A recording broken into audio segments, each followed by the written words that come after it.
मैं रोशन सर। जैसा कि मुझे पता है कि अभी तक जो भी वीडियो बनाए थे वह वीडियो था आपको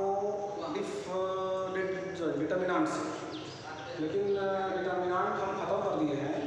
अब हम आए हैं कि नया चैप्टर लेकर के, उस चैप्टर का नाम है डिफरेंशिएशन अवकलन। तो आज उस चैप्टर का हमारा पहला वीडियो होगा और उस डिफरेंशिएशन मतलब जो अवकलन चैप्टर है उसका केवल आज हम बताएंगे बेसिक कंसेप्ट। उसका केवल होगा आज बेसिक कंसेप्ट, यानी कि डिफरेंशिएशन को समझने के लिए क्या क्या कुछ बेसिक बात है उस बात को बताएंगे आज हम, ताकि यह चैप्टर आपको आसानी से समझ में आ जाए। और डिफरेंशिएशन का यह चैप्टर अभी कुछ नहीं है, केवल बेसिक कंसेप्ट है और यह इस चैप्टर का पहला वीडियो है, पार्ट 1। तो सबसे पहले तो सवाल यह उठता है कि डिफरेंशिएशन जो है इसका डिफिनेशन क्या होता है, परिभाषा क्या होता है। सबसे पहला सवाल उठता है कि होता क्या है डिफरेंशिएशन। तो पहले हम वही लिखे हैं, इसका डिफरेंशिएशन का डिफिनेशन लिखे हैं कि डिफरेंशिएशन का प्रोसेस, डिफरेंशिएशन जो है यह एक तरीका है। क्या लिखे हैं? Differentiation is the process of differentiating function. मतलब किसी भी फंक्शन को डिफरेंशिएट करने का जो प्रोसेस है, जो तरीका है, जिस तरीका से किसी भी फंक्शन को, किसी भी फलन को हम लोग डिफरेंशिएट करते हैं, उसी तरीका को बोलते हैं डिफरेंशिएशन। वो लिखे हैं कि differentiation is the process of differentiating function. किसी भी फंक्शन को, किसी भी फलन को डिफरेंशिएट करने का जो तरीका है, जो प्रोसेस है, उसी प्रोसेस को बोलते हैं डिफरेंशिएशन अवकलन। अब सवाल उठता है कि होता कैसे डिफरेंशिएशन। तो हम एक छोटा सा एग्जांपल लेते हैं। सबसे पहले बात याद रखिएगा भैया कि डिफरेंशिएशन में हम डिफरेंशिएशन को 4 भाग में बांटेंगे। पहला भाग है, दूसरा भाग है, तीसरा भाग है और चौथा भाग। एक बात और याद रखिएगा कि कैलकुलस में मतलब आप यह बात को ध्यान रखिएगा कि x, y, z, theta, s, t, u, v, r और a, इसको वेरिएबल माना गया है, जिसको बोलते हैं चर राशि। इसके अलावा भी और वेरिएबल है, लेकिन जनरली मैथमेटिक्स में इस 10 को वेरिएबल माना गया है, बाकी को कांस्टेंट माना गया है। जैसे मान लेते हैं कि जैसे a हो गया, b हो गया, 1 हो गया, 3 हो गया, -4, ये सब कांस्टेंट है। तो एक अलग से याद रखना है यह बात कि डिफरेंशिएशन अगर किसी कांस्टेंट का कर रहे हैं, कैसे होगा डिफरेंशिएशन बताएंगे, लेकिन याद रखना अलग से कि जब किसी भी कांस्टेंट का अगर डिफरेंशिएशन करेंगे, चाहे वह कैसा भी कांस्टेंट हो, चाहे यह न्यूमेरिकल कांस्टेंट हो या अलजेब्रिकल कांस्टेंट हो, कांस्टेंट चाहे जैसा भी हो, जैसे न्यूमेरिकल हो गया 1 2 3 4 इस तरह का, और अलजेब्रिकल हो गया जैसे a हो गया, b हो गया, c इस तरह का।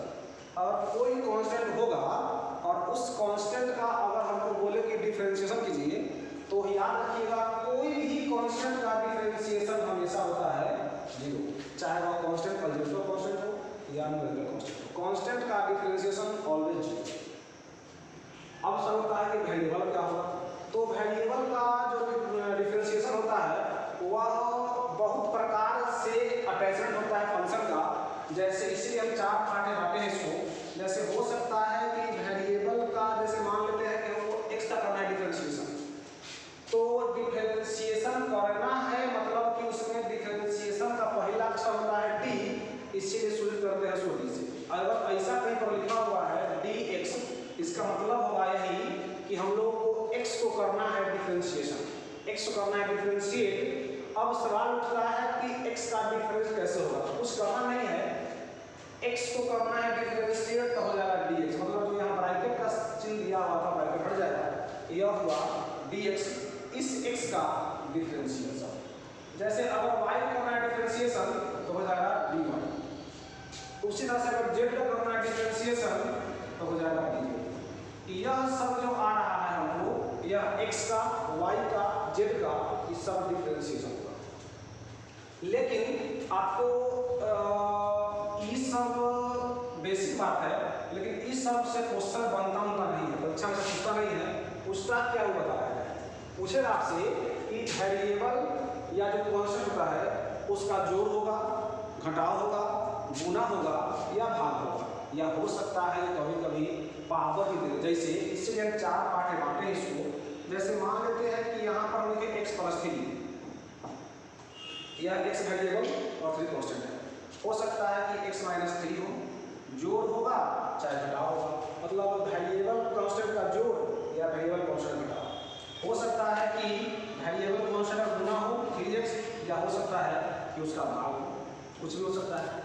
हो सकता है कि यहाँ पर वेरिएबल का पावर जो है वह कांस्टेंट हो, इस तरह का हो, इस तरह का हो, या हो सकता है कि वेरिएबल का पावर वेरिएबल हो या कांस्टेंट का पावर वेरिएबल हो। मतलब इस प्रकार का आपको फंक्शन मिलेगा और इसी फंक्शन सबको करना होगा डिफरेंशिएशन। वेरिएबल कांस्टेंट का ऐड, वेरिएबल कांस्टेंट का सब्ट्रैक्शन, हो सकता है कि उसका मल्टीप्लिकेशन हो, उसका डिविजन हो सकता है कि वेरिएबल कांस्टेंट पावर हो सकता है कि वेरिएबल का पावर वेरिएबल या कांस्टेंट का वेरिएबल। इस सब प्रकार का आपको फंक्शन मिलेगा। अब सवाल उठता है कि इस सब को कैसे करेंगे डिफरेंशिएशन।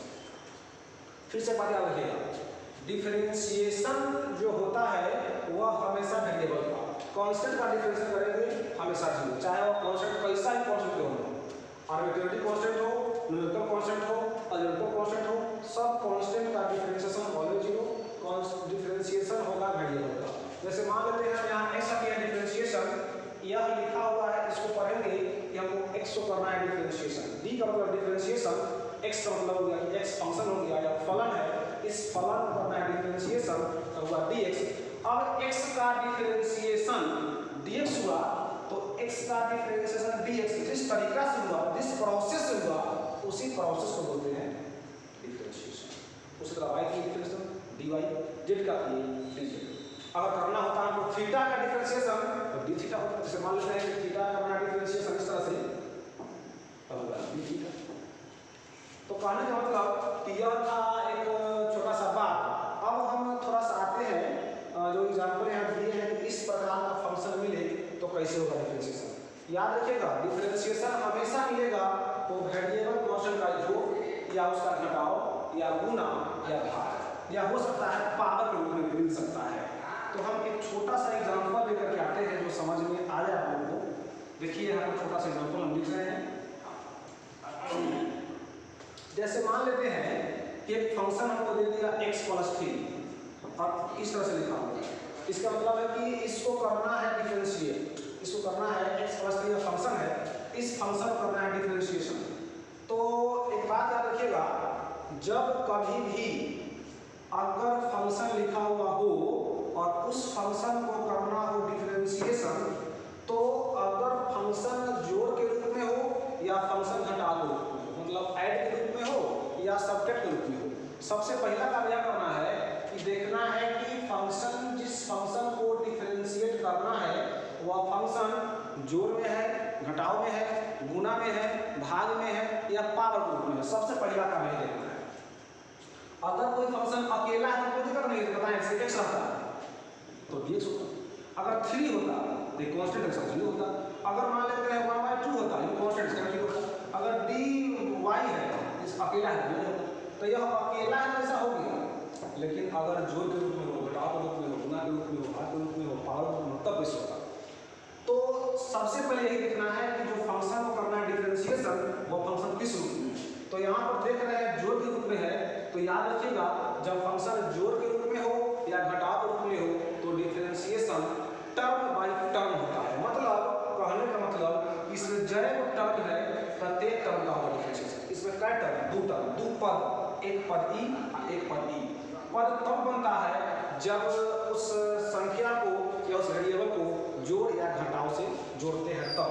तो यहाँ टर्म 2 एगो एक्स टर्म एगो 3 टर्म, 2 टर्म, एक ई, दोनों टर्म का डिफरेंशिएशन तो जो रूप में है तो टर्म बाय टर्म, या घटाव रूप में होगा तो टर्म बाय टर्म, यानी कि इसमें दो टर्म, इसका डिफरेंशियल दो बार होगा, पहले x का फिर 3 का। तो x का डिफरेंशिएशन वैसे लिखिए, इसके बताए थे आप, और फिर 3 है 3 कर दिए डिफरेंशिएशन। आप जानते हैं कि x का डिफरेंशियल कितना होगा dx, इसका हो जाएगा dx। आप ये भी जानते हैं कोई कांस्टेंट का डिफरेंशियल कितना होगा 0, इसका हो जाएगा 0, यानी कि इसका डिफरेंशिएशन, इसका कितना है dx। तो यह डिफरेंशिएशन हुआ, और इसके बगल में अगर कुछ लिखा हुआ, जैसे मान लेते हैं इसके बगल में हम 1 नहीं कुछ और लिखा हुआ, तो ये जब हुआ इसको बोलते हैं डिफरेंशियल कोएफिशिएंट। परीक्षा पूछता है कभी-कभी कि फाइंड इट्स डिफरेंशियल कोएफिशिएंट, मतलब इसका अवकलन गुणांक कितना होगा।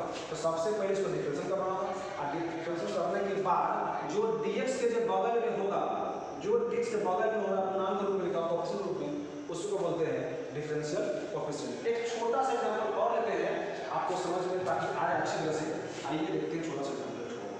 यह था प्लस के रूप में, हो सकता है कि आपको माइनस के रूप में दे दे, जैसे एग्जांपल तो रखिए, जैसे मान लेते हैं कि लिख दिया x - 1/2, इसका क्या डिफरेंशिएशन, इसका क्या टर्म दो टर्म, इसका डिफरेंशिएशन टर्म बाय टर्म हम पहले बता दिए हैं। जब डिफरेंशिएशन प्लस या माइनस के रूप में हो तो डिफरेंशिएशन टर्म बाय टर्म, गुना भाग होगा तो क्या होगा, बात की बात है। पहले आते हैं प्लस माइनस पर, यहाँ माइनस है तो यहाँ दो टर्म, एक टर्म e एक टर्म b, इसका भी टर्म बाय टर्म डिफरेंशिएशन। तो इसका पहले x का हो जाएगा, पहले बाहर रखिए दोनों को, आगे डिफरेंशिएशन नहीं हुआ, जब तक d लगा रहेगा तब तक डिफरेंशिएशन नहीं, जब d हटेगा तब डिफरेंशिएशन। इसका डिफरेंशिएशन यहाँ से देखो dx जानते हैं होता है, और e कांस्टेंट है, इसका डिफरेंस 0, यानी कि dx। तो यह dx जो है इसका डिफरेंशिएशन, इसके बगल में 1 छुपा हुआ है, ये 1 जो होगा इस डिफरेंशिएशन का 1 डिफरेंशियल कोएफिशिएंट होगा। तो आज हम इतना ही रख देते हैं, क्योंकि यह बेसिक बात है, और आशा करते हैं कि जो बताएं समझ में आया होगा। अगर किसी प्रकार दिक्कत है तो हम प्रयास करेंगे अगले वीडियो में और विस्तार से और अच्छे से समझाएं इसको, और तब तक के लिए